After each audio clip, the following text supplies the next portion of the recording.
வணக்கம் நண்பர்களே. நம்ம எல்லாருக்குமே ஒரு சந்தேகம் இருக்கும். எனக்கு அந்த சந்தேகம் தீர்ந்துருச்சு. அது என்ன சந்தேகம்னு பார்த்தீங்கன்னா, மைவி3யை பற்றி பல யூடியூபர்ஸ் பேசுனா வியூஸ் போகுது அப்படின்னு சொல்கிறாங்க. அதனால் தப்பாக பேசுகிறாங்க அப்படின்னு சொல்லிட்டு மைவி3க்குள்ளே இருக்க நண்பர்கள்லாம் வீடியோ போட்டுக்கிட்டு இருக்காங்க. ஏன் அவங்க மைவி3யை பற்றி தப்பாக பேசணும்? ஏன் மைவி3 நல்ல கம்பெனியாக இருந்தால் அவங்க நல்லதாகவே பேசலாமே, ஏன் தப்பாக பேசணும் அப்படிங்கிற மாதிரி எல்லாருக்குமே ஒரு டவுட் இருக்கும். ஏன் நல்லா பேசினாலும் வியூஸ் போகுமே, தப்பாக அவங்க பேச வேண்டிய காரணம் என்ன? அப்போ கம்பெனி தப்பு பண்ணுதா அப்படிங்கிற மாதிரி தோணும். ஆப்போசிட் சைட் பணம் வாங்கிட்டு பேசுகிறவங்க ஒரு பக்கம் இருந்தாலும், ஒரு சில சின்ன யூடியூபர்ஸ் எதுக்காக இப்படி மைவி3யை பற்றி தப்பாக பேசுகிறாங்க? அதாவது ஆன்லைன் பிஸ்னஸ் அப்படிங்கிறது உள்ளே இருக்கிறவங்களுக்கு ஒரு வரம், ஆனால் வெளியில் இருக்கிறவங்களுக்கு அது புரியாத புதிர். இதில் போகலாமா, ஜாயின் பண்ணலாமா, பணம் கட்டலாமா இப்படின்னே யோசிச்சுட்ருப்பாங்க. இந்த பிஸ்னஸ்லாம் நமக்கு தேவையா இப்படின்லாம் யோசிச்சுட்ருப்பாங்க. ஒருவேளை அவங்க உள்ளே வந்துட்டாங்கன்னா அதுக்கப்புறம் அவங்களும் இது ஒரு வரமாக மாற்றிக்கிட்டு கம்பெனிக்குள்ளே ட்ராவல் பண்ண ஆரம்பிச்சிருவாங்க. இதுதான் நிதர்சனமான உண்மை. இதை யாருமே மறுக்க முடியாது, சரிங்களா? ஆனால் வெளியில் இருக்கவங்களுக்கு இந்த ஆன்லைன் பிஸ்னஸை பிடிக்கவே பிடிக்காது, உள்ளே வர்ற வரைக்கும், சரிங்களா? இன்னொன்று பார்த்தீங்கன்னா, இப்போ மைவி3யை பற்றி பேசுனா வியூஸ் போகுது அப்படின்னு நிறைய யூடியூபர்ஸுக்கு தெரிஞ்சு போச்சு.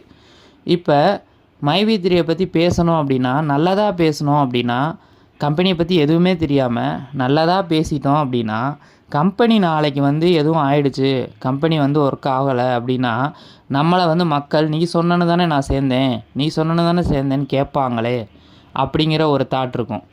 அதனால் இவங்க எடுக்கிற முடிவு என்னென்னா, கம்பெனியை பற்றி பொத்தாம்பொதுவாக தப்பாக பேசி விட்ருவோம். ஒருவேளை கம்பெனி நம்ம சொன்ன மாதிரியே ஏதாவது ஆயிடுச்சுன்னா, நாங்கள் சொன்னதானே நடந்துச்சு பார்த்தீங்கல்ல அப்படின்னு சொல்லுவோம்.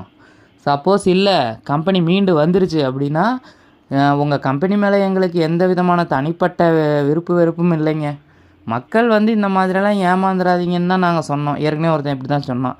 அந்த மாதிரி மக்கள் அவேர்னஸாக இருக்கணும்னு தான் நாங்கள் சொன்னோம்.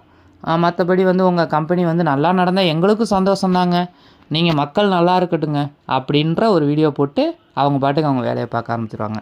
இது ஒரு ராஜதந்திரம்னு சொல்லக்கூடாது, இது ஒரு குள்ளநரித்தனம். இந்த குள்ளநரித்தனத்தை தான் நிறையா யூடியூபர்ஸ் கடைப்பிடிக்கிறாங்க. உண்மை எதுவோ அதை சொல்கிறத விட, நம்ம தப்பிச்சுக்கிறதுக்கான வழி எதுவோ அதை சொல்லிக்கலாம். இப்படி நடந்தாலும் தப்பிச்சுக்கலாம், இப்படி நடந்தாலும் தப்பிச்சுக்கலாம். இதுதான் இன்றைக்கி நடந்துக்கிட்டு இருக்கு. இந்த விஷயம் நான் சொன்னது கரெக்டுன்னு நினைக்கிறவங்க கரெக்டாக என்னன்னு கமெண்ட்டில் மென்ஷன் பண்ணுங்கள் மக்களே. அதே மாதிரி இதில் மாற்றுக்கருத்து இருக்கவங்களும் சொல்லுங்கள் கமெண்ட்டில். ஆனால் ஒன்று மட்டும் சொல்லிக்கிறேன், மைவி3யை பற்றி தவறாக சித்தரித்து வீடியோ போட்ட அனைத்து யூடியூபர்களும் கூடிய விரைவில் மக்களிடம் மன்னிப்பு கேட்பார்கள். இதை கண்கூடாக நாம் பார்க்க போகிறோம். நன்றி நண்பர்களே.